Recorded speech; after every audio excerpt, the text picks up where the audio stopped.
looking at dramatic video coming out of Corona, California.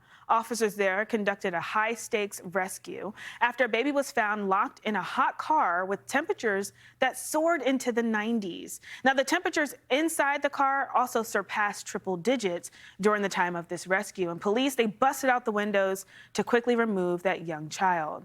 Sergeant Robert Montanez joins us now from the Corona Police Department to talk more in detail about this. And Sergeant, what a daring rescue. I hate to see images come out like this, but I'm glad to see that you guys got there in time. So walk us through how this report came about, how the child was left in the car, and how your crews were able to respond to the incident.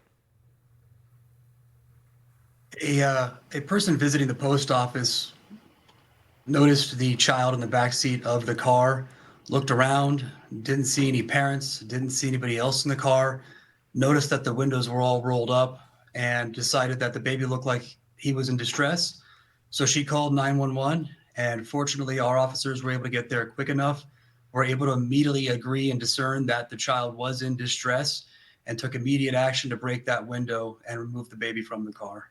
And we're looking at more of that video, the sun just blaring. The temperatures that day were in the 90s, 96 to be exact, but it doesn't take a lot of time for temperatures inside of a car to reach beyond 100 degrees. And that's exactly what happened, scorching 100 degrees within that car. You talked about the baby being in distress. What requirements were needed after that? Once you got the baby out of the car, how were they doing? How are they doing now, if you do know that information? I do. He was a 3-month-old baby, and the fire department came and checked him out.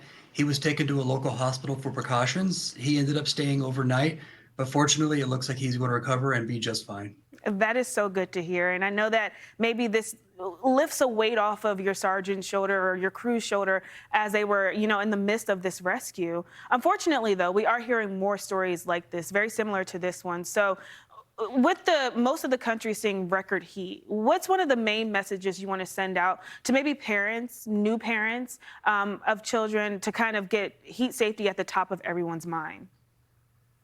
The number one reason that we posted this video was precisely that, as a PSA. You cannot leave a kid, a baby, anything really that is unable to care for itself, unattended in a vehicle, especially one where the windows are locked, the doors are locked, and they are unable to, take care of themselves inside that hot vehicle. Thankfully, a lot of modern day cars do come with a feature that reminds you to check in the back seat. Unfortunately, this dad was aware his kid was in the back seat and chose to leave him there. And fortunately, it didn't end worse. That's so unfortunate. I'm glad that the baby is okay. One more thing before I let you go, because I think a lot of the times for bystanders, it may be a question of, should I break the window? I don't know if it's just for 5 seconds. Give us a message to those folks too, letting them know that, hey, this is okay if it means safety at the end of the day.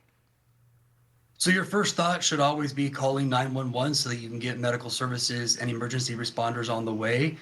If you've given it a minute or two and no parent shows up, obviously it's up to the individual to make that decision. But if you feel a baby is in distress or at risk, I don't see that we would have any problem with someone taking that step and handling themselves. Absolutely. Well, thank you so much for sharing this information. Again, a heroic rescue from your team. And of course, I'm sure folks there in your area feel safe knowing that as we go into summer, it is the time to be a little bit more vigilant. So Sergeant Robert Montanez, thank you again for joining us here on Fox Weather. Thank you.